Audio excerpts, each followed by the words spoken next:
Kushiti kanga Afrika Awajabe fanu hunde tenya taka Akasipo okole yandiga 50 tenya taka Walilolu kasuma walilolu banguma walilole taka Oromoon warjii Itoophiyaa guutuu keessa bakka adda addaa kan jiraatu yoo ta'u irra jireessaan naannoo seenaa keessatti Shawaa Sulxaanet jedhamee beekamuu fi yeroo ammaa immoo naannoo Oromiyaa Shawaa Bahaa Shawaa Kaabaa godina addaa naannawaa Finfinnee keessa bakkeewwan akka aanaa Sabbataa Hawaas Ganda Daalatti aanaa Barraa Kalaltuu magaalaa Sandaafaa Bakkee magaalaa Shanuu aanaa Qaaqii magaalaa Galaan Dukam Shawaa Bahaaf magaalaa Finfinnee keessa bal'inaan jiraatu. Bakkeewwan eeraman kanaan alas godinootaa fi aanaalee Oromiyaa adda addaa keessas ni jiraatu. Akka lakkoofsa uummataa fi manaa kan bara 1999 adeemsifametti baay'inni uummata kanaa 14,066 lakkaa'ee jira. Akka odeeffannoo maanguddootaaf ragaa adda addaa irraa hubachuuf yaalletti afaan ijoolleen isaanii ittiin hiikkatan afaan Oromoodha. Oromoon warjii kan afaan ittiin hiikkatee fi amantii isaa kan ittiin gaggeeffatu afaanuma Oromoo kanaani. Wanti hawaasa warjii gosa isaa tuulamaa irra adda taasisu yoo jiraate ammoo akkuma Oromoota naannoo biroo amantii Islaamaa fudhachuu isaati. Ilaalchiif xiinsammuun uummata warjii yookaan saayikoloojikaal meekaapiin kan Oromoota biroo waliin tokkuma yoo ta'u qubsumni isaas uummata Oromoo fi saboota birootiin wal keessa waan ta'eef aadaan hawaasa kanaa adda taasisu hin jiru. Hawaasni warjii amantii Islaamaa fudhachuun cinatti hojii daldalaa Oromoo keessatti babal'isuun hawaasa beekamuudha. Amantiin isaanii kan durii akkuma Oromoo kamiyyuu waaqeffataa ta'ullee booda addatti ba'uun garee kiristaanaa fi waaqeffataa gidduu jiraachuun daawwataan gareewwan Islaamaa raddaa Oromoo adda addaa keessatti uumaman waliin gamtaa'uun mootummaa ofii ijaarratanii jiraachaa turan. Hawaasni kun wiirtuulee daldalaa hedduu hundeessuu fi ijaaruu keessatti gahee olaanaa qabu turani. Araddaalee fi wiirtuuleen daldalaa beekamoon hawaasa kanaan dhaabbatan muraasni Roggee, Abdul Rasul, Sirti Aliyyuu Wambaa fi Wilillee eeruun ni danda'ama. Adeemsa yeroo keessatti walitti dhufeenyi gandoota xixiqqoo kunniin gamtaa'uun bara 896 yookaan 97 jaarraa salgaffaa keessa mootummaa Oromoo warjii Shawaa Sulxaanet kan dura baha Afrikaa keessatti hundeessuu danda'ani. Naannoon mootummaan kun irratti hundeeffame qabiyyee Oromoo tuulamaa Galaan, Abbichuu, Jiddaa, Karrayyuu, Oboof Walloo Kibbaa yoo ta'u lafa yeroo ammaa kana Qimbibiit, Shoolaa Gabayaa fi wiirtulee biroon giddugala amantiif daldalaa ta'anii tajaajila akka turantu himama. Mootummaan Sulxaanota Shawaa Oromoo warjiin hundeeffame kun akkuma eerame bara 896 keessa hundeeffame nageenyumaan amanticha babal'isaa hojii daldalaas baa giddugalaa waliin ciminaan gaggeeffachaa ture. Wiirtuleen daldalaa gara lixaa kaabaaf kibba biyya kanaatti akka babal'ataniif gahee guddaas taphachaa ture. Kunis kufaatii mootummaa Aksuum booda daandii daldala dheeraa long distance trade babal'isuu keessatti gahee olaanaa taphachaa akka turan himama. Ololeko, utadoko, oromoko, utadoko, indabana, maritana, nagabaya, walgabana.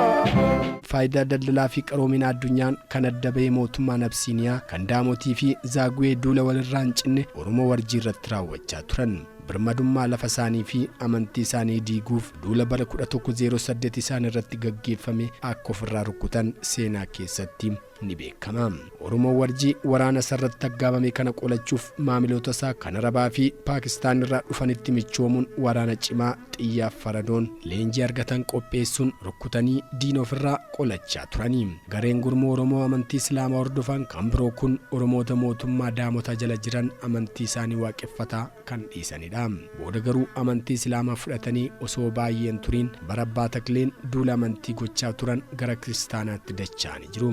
Waraanni garee kiristaanaa bara 1128 keessa duula cimaa irratti raawwatus Oromoo warjii ofirraa rukutuun kan deebise yoo ta'u injifannoon yeroo kan argames daldallii fi amantiin Islaamaa bal'inaan akka tamsa'u isaan gargaaree ture. Mootonni kiristaanaas daldaltoota biyya alaa yoo jiraatan illee namoonni biyya keessaa baay'inaan hordoftoota amantii Islaamaa ta'uun yaaddoo isaanitti ta'a ture. Kanarraa ka'uun wiirtulee daldalaa weeraruun saamichaaf duula walirraan cinne gochuun qabiyyee Oromoo warjii kan maqaa Shawaa Sulxaanet jedhamuun hundeeffame walakkaasaa karaa kaabaaf lixaan of jala galfatan. Kunis konyaalee yeroo ammaa Jirruu, Dannabaa, Mandiidaa, Jiddaa, Oborii, waayyuu insaaroo baasoo fi waraana yookaan dabarbaraan shanoof barraaq yoo ta'an kan gara lixaa garuu qabiyyeedhuma mootummaa sulxaanota daamotii fi shawaa jala akka turu ofirraa qolatee ture. Yeroo kanatti mormii daldalaaf aangoo irratti tureen gareen sulxaanota walaasmaa deeggarsa mootii kiristaanaa irraa argachuuf michoomaan gareen amantii tokko ta'anii Oromoo Warjii irratti duula bane.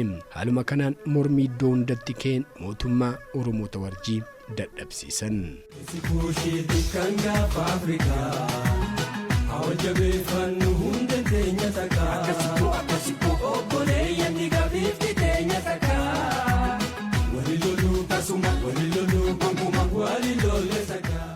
Bara 1285 keessa waraana cimaa godhameen qabiyyeen Oromoo Warjii jalaa fudhatame. Kaan ni gubate. Mootiin isaanii yeroo sana Sulxaan Dilgaa Misaangoorraa ari'ame. Kanaanis qabiyyeen Oromoo Warjii humnaan gara sulxaanota ifaatitti dabalame. Mootummaan Oromoo Warjii waggoota 390 ciminaan qabiyyee ofii bulchaa turee fi aangoo isaa dhabee iddoo lamatti qoodamuun humnoota kiristaanaa tagulaniitii fi warra ifaatti jalatti buluuf dirqame. Ragaan tokko tokko akka ibsutti sulxaanota Islaamaa Afrikaa bahaa hundeessuu keessatti gaheen Oromoo Warjii taphachaa ture adda durummaan eerama. Akkasumas amantii Islaamaa babal'isuuf madarasa Islaamaa dhaabuu keessatti gaheen hawaasni kun taphachaa ture kan laayyootti ilaalamu miti. Iddoon mootummaan Islaamaa Shawaa Sulxaanet jedhamutti hundaa'e wiirtuun isaa Shawaa Kaabaa bahaa Finfinnee yookaan Shaggar irraa kiiloomeetira 70 fagaattee kan argamtu magaalaa Shanoorraa gara kibba bahaa Araddaa Walalaa yookaan Walallee bakka jedhamtu abbootiin amantiif jaarsoliin biyyaa ni dubbatu. Kana malees hambaaleen yaada kana dhugoomsan naannoo kanatti baay'inaan waan argamaniif qorannoof banaadha jedhu. Mootummaan Warjii lafa tuulamaa gosa bichuu fi Jiddaa keessatti hundeeffame kun lafa yookaan biyya Warjiis jedhamee dubbatamaa ture. Gosti galaana bichuu balbala waayyuu jedhamu gara kaabaa jiru ammallee konyaa waayyuu jedhamuun yaamama. Namtichi Oromoo keessaa ba'ee mootummaa Minilik cimsuudhaaf Minilikiif waraanaa ture Raas Goobanaa Daachii abbichuu keessaa balbala waayyuu akka ta'e himama. Yeroo mootummaan Islaamaa Oromiyaa fi Itoophiyaa keessatti wiirtuu isaa hundeeffatu sana amantiin kiristaanaa gara kaaba Itoophiyaa malee gara giddugala cimee kan hin geenye yoo ta'u barrisaa jaarraa salgeeffaa keessa ture. Amantiin kiristaanaa baqattoota biyya Sooriyaa irraa dhufaniin gara Itoophiyaa kan seene bara 330 keessa yoo ta'u barri kun bara Atsee Izaanaa akka turee fi nama Abbaa Salaamaa jedhamuun akka jalqaba lallabame himama. Kan gara Islaamaa immoo waggoota 300 booda jaarraa 7ffaa keessa naannoo bara 620 Saawud Arabiyaa irraa gara buufata doonii Dahaalikiin biyya keenya akka galee galmeen seenaa ni himam. Sikuushiti kan gaafa Afrikaa awwajabeeffannu hunda teenya takkaa akkasitti obboleeyyan dhigaafifti teenya takkaa wali loluu tasuma wali loluu gonkumaa wali lolle takkaa.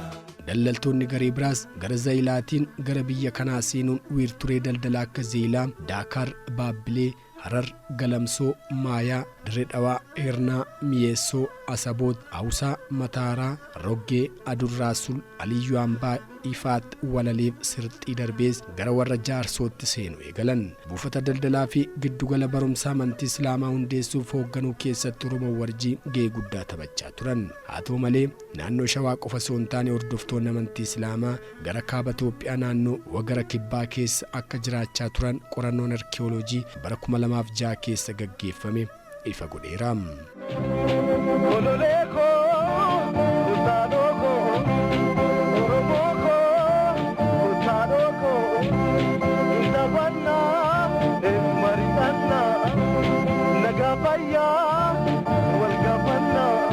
Maddaa fi qubsuma hawaasa Warjii ilaalchisee hiikaaf xiinxala adda addaatu kennamaa ture. Kennamaas jira. Isaan keessaa gareen tokko hawaasni Warjii dhalattoota Afrikaa osoo hin taane bara seenaa giddugaleessaa keessa biyya Arabaarraa galaana diimaa qaxxaamuruun karaa Mitswaan biyya amma Itoophiyaa jedhamu seenan jedhu.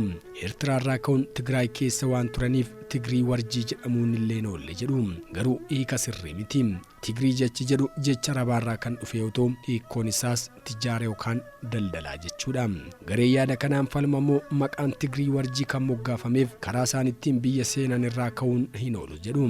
Innis yeroo gara giddugaleessa Itoophiyaa kana seenan karaa buufata doonii durii Taajuraarraa waan tureef jecha Taajuraa jedhurraa gara Tigrii Taarrachaa jedhutti moggaafame jedhu.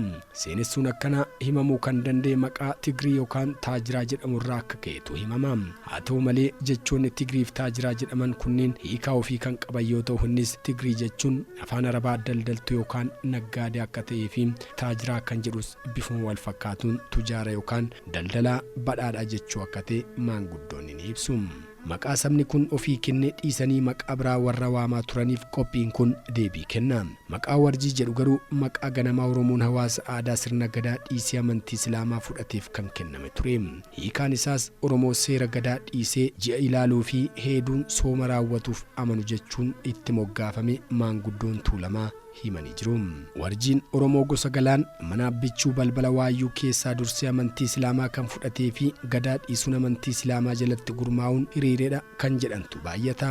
Gareen kun of cimsee ba'uun hawaasa ofii qofaatti ijaaree waan socho'uu qabeef Oromoon maqaatti moggaasuun warra ji'a kan ji'a ilaalee soomu yookaan bulu jedhee waamu eegales jedhama. Hidda dhaloota Oromoo warjii yoo ilaalle galaan ilma 6 godhate, jiddaan ammoo ilma 5 godhate, kuraan ilma 5 godhate, dooyyoon ilma 3 dhalche, ilaa ammoo ilma 5 dhalche, abbichuun ijoollee 4 godhate, dagaan ilmaan 3 godhate, waayyuun ilmaan 3 godhate. Walumaa galatti warri warjii maatii 22 qabu turanii. Hiddilatinsaa kun hidda dhaloota Oromoo warjii yoo ta'u mootummaan Oromoo warjiis isaan irraa akka hundaa'e qorannoo godhameen hubachuun danda'ameera.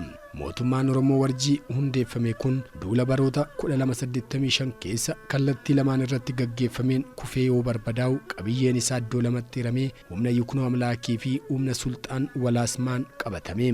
Hawaasni warjiis akka magaalaa Saawulillee irraa bittinnaa'ee fi eenyummaa isaa dhabee jiraachuu dirqame.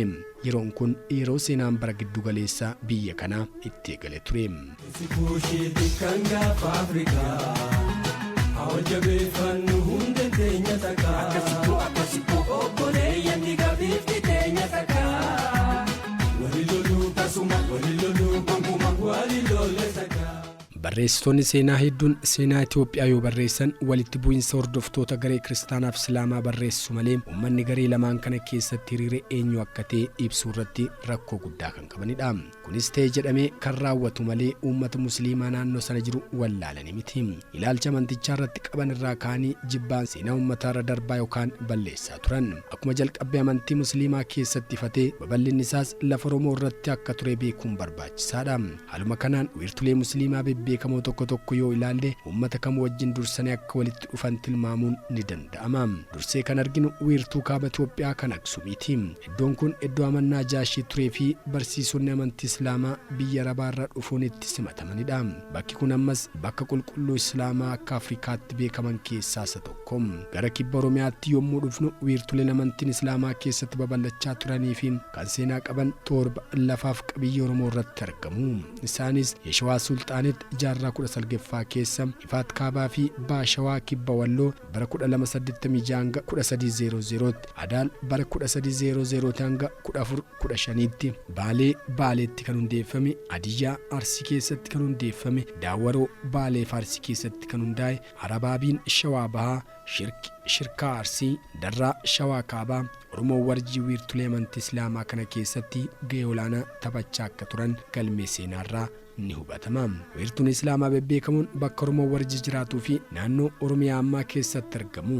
Hunda dura garuu akka wiirtuu amantaa fi daldalaatti kan maqaan ishee beekame Galaan yookaan Gabbaal keessa kan turte Araddaa Sulxaanota Shawaa kan Oromoo warjii turte. Bakka argama ishees magaalaa Wilillee kan Baashawaa keessatti argamtudha. Akkuma hordoftoonni amantii kiristaanaa gara kaaba Itoophiyaa seenuun uummattoota Kuush gara kiristaanaatti jijjiiran, amantiin Islaamaas uummattoota gara bahaa fi giddugala Itoophiyaa jiraatan ofitti makuun amantaa Islaamaa babal'isaa ture. Amantichi gara kaabaatti dursee mooticha Najaashiin fudhatama argatu malee hayyoota musliimaan barumsi guddaan kan kennamu eegale giddugala biyya kanaa bakka Oromoo warjii jiraachaa ture Tuulama, Harar, Zayilaaf naannoo Daahilakitti akka ta'e ragaaleen ni dubbata. Amantichi dursee biyya kana keessatti hundee qabaatu malee Arabiyaa kibbaa keessatti erga babal'atee booda hayyoota amantichaa barsiisanii fi daldaltootaan gara biyya kanaa akka seene himu. Suuta wiirtuu daldalaaf amantii uummachaa deeman. Wiirtulee amantii fi fi daldalaa kanneen keessatti gurmaa'anii jireenya hawaasa naannichaa suuta jijjiiruu eegalan. Jarreen kunneen naannoo qubatan to'annoo fi jala galchuun namoota sirna gadaan bulaa turan aadaa ganamaa dhiisisanii aadaa rabootaa akka fudhatan godhan. Kunis dhawaataan gara mootummaa sulxaanotaatti jijjiiramuun araddaa Oromoo irratti jijjiirama siyaasaa dinagdee haaraa fide. Maqaa mootummaa isaanis nama seera shaariyaa isaan barsiisee yaadachuuf isatti moggaasanii. Innis Sheek Maakzuumii yoo ta'u, dhawataan garuu Shawaa qofa yaamuun Yeshawaa Sulxaanet jechuu eegalame.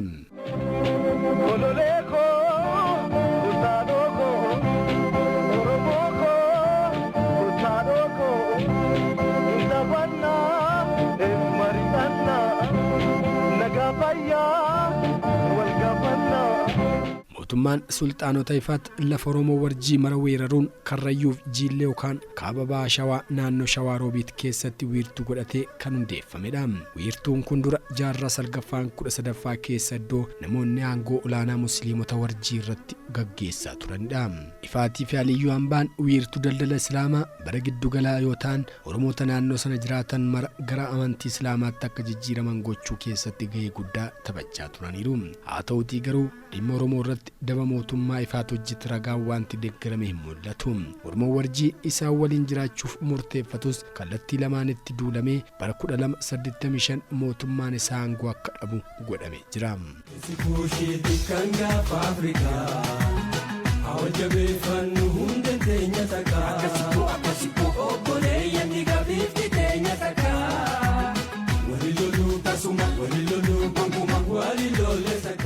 Egaan kabajamtoota dhaggeeffattoota keenya Golla Oromiyaa keenya kutaa tokkoffaa seenaa Oromoo warjii jaarraa salgaffaa hanga ammaa jedhu kan giddugalli aadaa Oromoo barreessee kutaan tokkoffaan kanuma gammaatti dhaggeeffattan kana ture. Qophicha qopheessee kan dhiyeesse Tamasgee Hundarraadhaa, Gulaalaan Abdullaab Abdulqaadirii. Turban kutaa lammaffaatiin araddoota Oromoonni warjii baay'inaan keessa jiraachaa turan akkasumas mootummaa sulxaanota Shawaa Oromoo warjii eenyufa akka ta'an qabannee isiniif dhiyaanna. Hangasittuu yeroo gaarii akkasiniif ta'u hawwina.